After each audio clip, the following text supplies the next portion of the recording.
हम सब ब्रह्मांड की अनंत ऊर्जा को खुद में समेटी हुई सर्वशक्तिमान आत्मा हैं।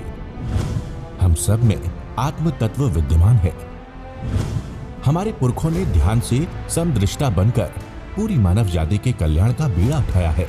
आइए आचार्य भगवान डॉक्टर शिव मुनि महाराज साहिब के सानिध्य में हम भी महान आत्म ध्यान अनुष्ठान का हिस्सा बने।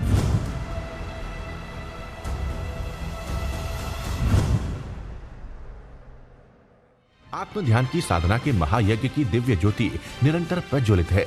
इसकी प्रखरता और प्रसिद्धि निरंतर बढ़ती ही जा रही है। जिसने ध्यान केंद्रों के माध्यम से आत्म ध्यान को साधा, उसने अपने जीवन में क्रांतिकारी परिवर्तन को महसूस किया। उसने मौन को समझा, शब्दों की महिमा को समझा। आचार्य भगवान के बताए ध्यान मार्ग पर चलकर खुद को और अधिक बेहतर तरीके से समझा। अनुभूति के ये दीप आज करोड़ों लोगों के मन मस्तिष्क में टिमटिमा रहे हैं। आइए हम भी इस अभियान का हिस्सा बने। ध्यान केंद्रों पर यथा योग्य योगदान देकर खुद समझने की यात्रा के हम सफर बने।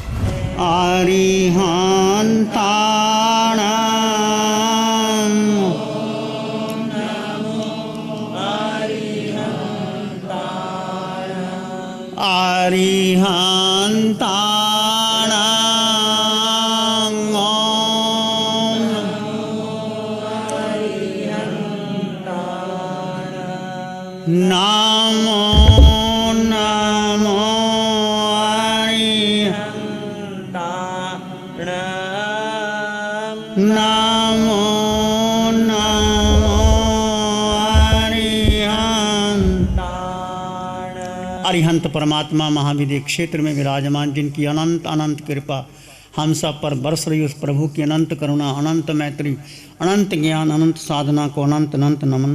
प्रभु तिन्नानंग तारियानंग बुद्धानंग बोह्यानंग मुत्तानंग मोयगानंग स्वानुनंग सवदर्शिनंग। प्रभु स्वयं तिर चुके हैं, औरों को तार रहे हैं। स्वयं बोधि को प्राप्त हो चुके हैं, औरों को बोधि दे रहे हैं। तीनों लोगों को एक साथ जानते हैं और देखते हैं और सबके मंगल की कामना करते हैं। संसार सागर के पार उतारने का, उनकी अपनी वाणी के द्वारा संसार सागर से पार होने का उपदेश देते हैं। और बहुत से भव्य प्राणी उनके उपदेश सुन करके संसार सागर से पार हो जाते हैं। प्रभु को अनंत नमन, प्रार्थना, कृतज्ञता के भाव। शासनपति भगवान महावीर, जिनका धर्म शासन, धर्म संघ, धर्म तीर्थ में हम सब धर्म का अमृत पान कर रहे हैं। प्रभु की साधना को, प्रभु के ज्ञान को, प्रभु की मैत्री को अनंत अनंत नमन, प्रार्थना, कृतज्ञता के भाव। प्रभु सिद्ध बुद्ध और मुक्त हो चुके हैं, परंतु प्रभु की साधना, प्रभु की वाणी, प्रभु की क्षमा, मैत्री, अहिंसा, सत्य आज भी हमारे पास है। उस वाणी के द्वारा हम भी अपने जीवन को मंगलमय बना सकते हैं। हम भी सिद्ध बुद्ध और मुक्त हो सकते हैं। प्रभु की वाणी को, प्रभु के ज्ञान को, प्रभु की साधना को, क्षमा को अनंत अनंत नमन, प्रार्थना, कृतज्ञता के भाव। प्रभु महावीर की अंतिम वाणी उत्तराचरण सूत्र में समकृत पराक्रम के अंदर कुछ चर्चा चली हुई थी आपके सामने कि हम कैसे आगे बढ़ सकते हैं। संभोग प्रत्याख्यान, संभोग पचकाने नंग भंते जीवे किम जनई। संभोग का प्रत्याख्यान से जीव किस गुण को प्राप्त करता है। संभोग का अर्थ है किसी के साथ संबंध बनाना और किसके साथ संबंध नहीं बनाना। ये एक जैन दर्शन में एक टिपिकल शब्द है। यदि आप सत्य के मार्ग पर चलते हैं तो जो मिथ्यात्व से भरे हुए लोग हैं, जो आत्मा के बारे में नहीं जानते, जो अपनी देह को महत्व देते हैं, उनसे ऐसे संबंध नहीं रखने चाहिए। तो पूछा प्रभु से संभोग के प्रत्याख्यान, यदि व्यक्ति अकेला विचरता है, किसी से कोई संबंध नहीं बनाता, किस गुण की प्राप्ति होती है। तो भगवान कहते हैं संभोग पचकाने नंग आलम्बनंग नहीं, वो प्रालंब हो जाता है, उसको किसी चीज़ की जरूरत नहीं रहती, स्वावलंबी हो जाता है। स्वावलंबी होने से सारी प्रवृत्तियाँ उनकी मोक्ष के लिए हो जाती हैं।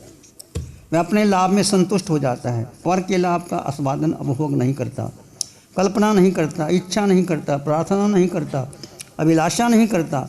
इस प्रकार पर के लाभ का आस्वादन करता हुआ सपरा मिलाशा न करता हुआ जीव दूसरी सुख से अंगीकार करके विचरण करता है।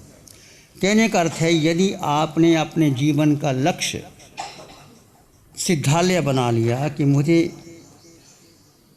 अनंत काल से हम भ्रमण कर रहे हैं मिथ्यात्व और अज्ञान के कारण, 4 गति 84 लाख जीवा योनियों में भ्रमण कर रहे हैं।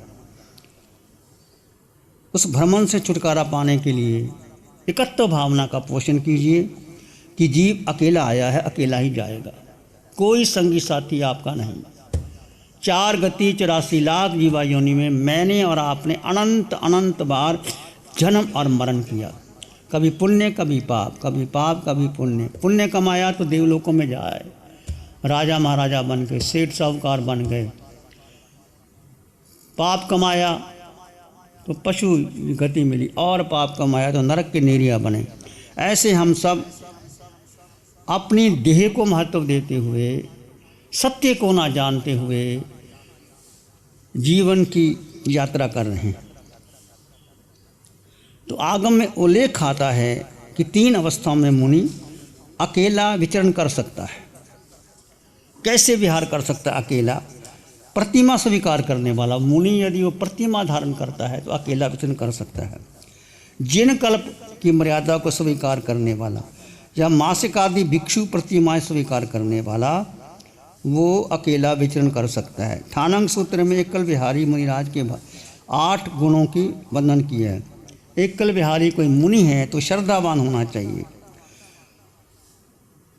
अपने सिद्धांत पर, वाणी पर, दर्शन पर अटल श्रद्धा, मेरू के समान। जैसे मेरू पर्वत को कोई हिला नहीं सकता, कितनी वर्षा तूफान आंधी आती है, से मेरू पर्वत स्थिर रहता है, उसको कोई डामाडोल नहीं कर सकता, वो सत्यवादी होता है। अरिहंत परमात्मा की वाणी पर वो चलता है और सत्य की पर लेता है। मेधावी वो श्रुत ज्ञान की प्रखर बुद्धि से युक्त होता है, बहुश्रुत होता है, 9-10 पूर्व का ज्ञाता होता है। शक्तिमान, मन वचन और तन से पूर्ण शक्तिमान हो जाता है। अल्पाधिकरण, प्रत्येक प्रकार की कलह से दूर रह करके जो भी कुछ ग्रहण करता है वो अल्प लेता है, अधिक नहीं लेता। धृतिमान, अनुकूल प्रतिकूल प्रत्येक पदार्थों के परिस्थितियों को धारण करने वाला होता है। वीर्य संपन्न, शक्तिशाली होता है। जैसे आप देखते हैं, आज आप कभी माल पर जाते हैं, बड़े बड़े स्टोर हाउस पर जाते हैं और आप देखते हैं उन्होंने तो अपना माल बेचना है, हर तरीक़े से वो माल बेचते हैं, नए नए फैशन डिज़ाइन हर तरह से।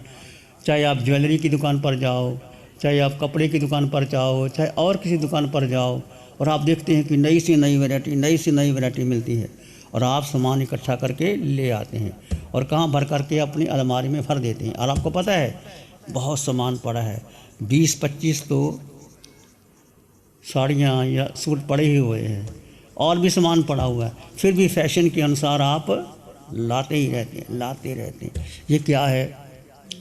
क्या कहेंगे इसको? किस कारण से आपने नए कपड़े खरीदे? फैशन के हिसाब से खरीदे। फैशन किसको चाहिए? शरीर की।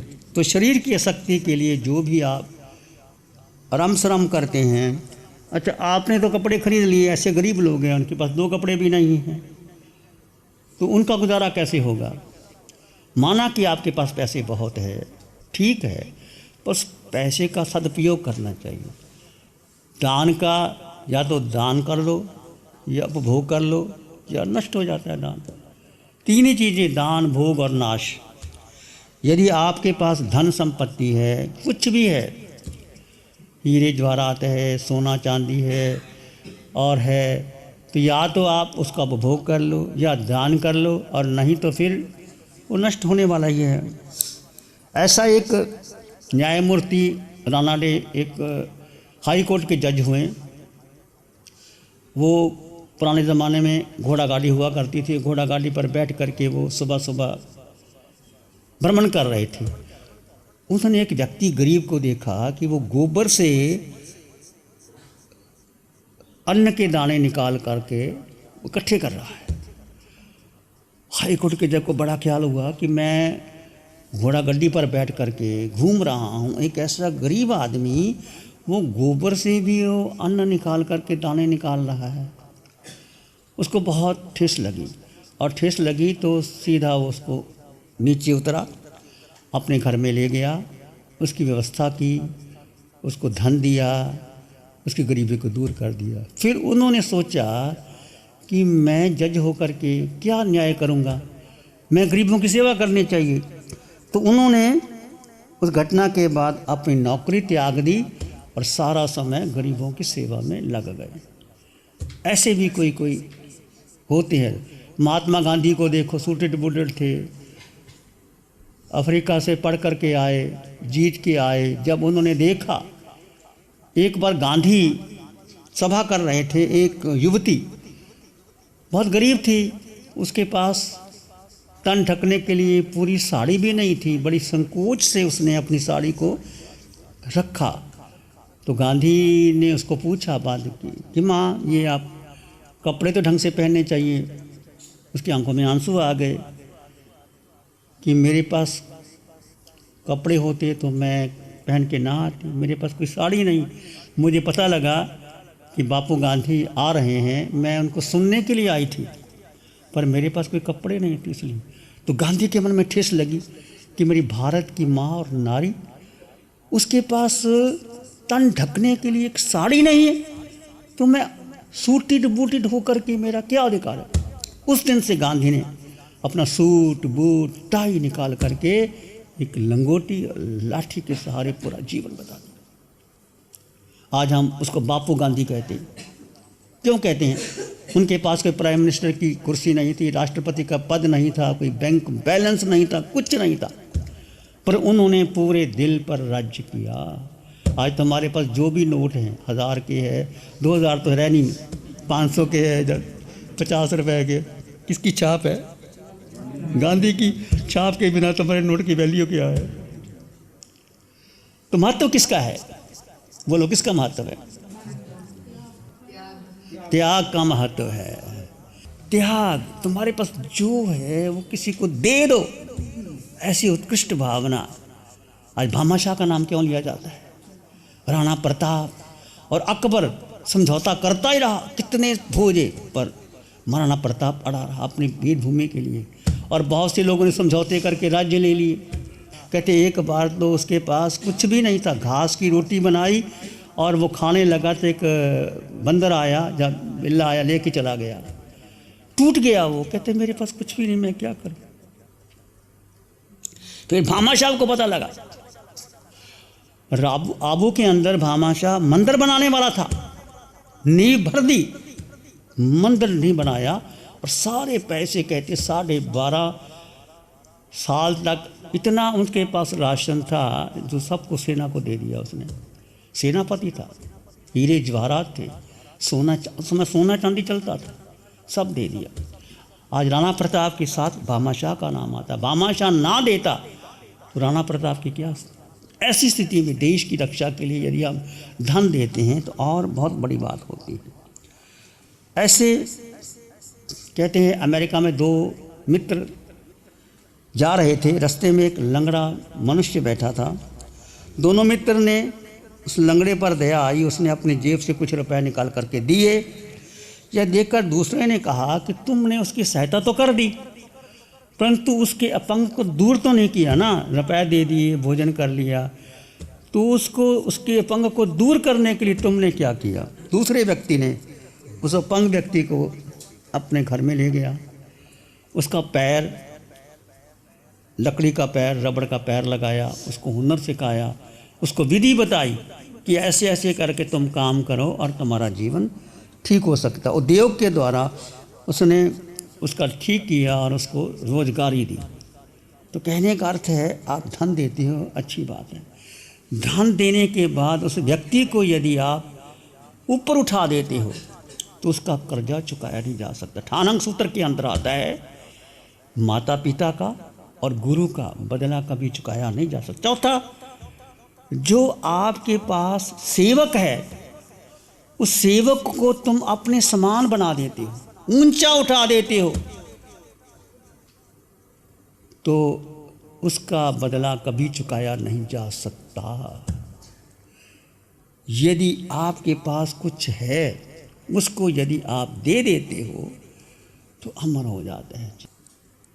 मान लो तुमने किसी को 1000 रुपये दे दिए, उधार लेने वाले का दिवालिया निकल गया, तुम्हें कितना पश्चाताप होगा?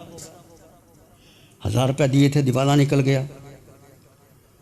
इसके बजाय यदि 1000 रुपये तुम दान दे देते तो पश्चाताप होता? बोलो, नहीं होता ना।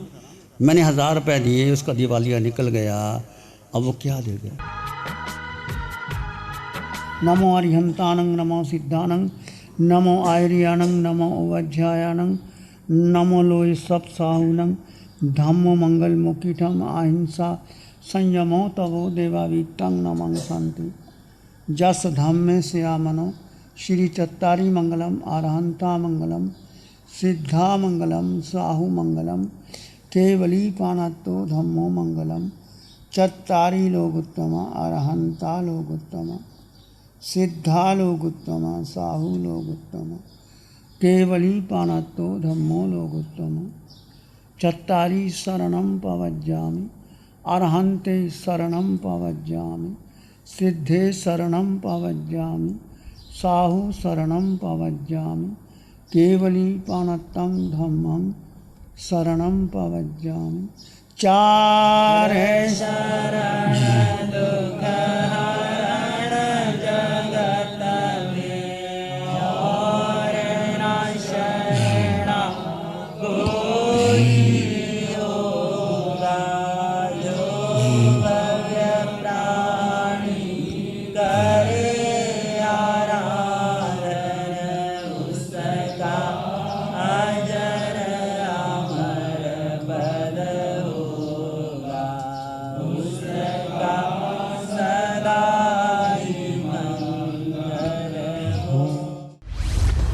लग्जरी, कंफर्ट, शानदार view, park inn by Radisson hotel. अपनेपन का एहसास, यहाँ बिताया हर पल आपके लिए होगा खास। यहाँ के अमेजिंग रूम्स, बैंक्वेट हॉल, तमाम प्रकार के प्योर वेज जैन फूड, जिंदा दिल लोगों के खूबसूरत शहर सूरत में रेडिसन ग्रुप की स्टार रेटेड लग्जूरियस होटलों में सबसे अग्रणी है park inn by Radisson hotel. एक बार अवश्य विजिट करें सूरत अडाजन में park inn by Radisson hotel. Project by Sumeru group, Shri Babulal Mandot, Surat. हमको ऐसी कृपा दृष्टि दे।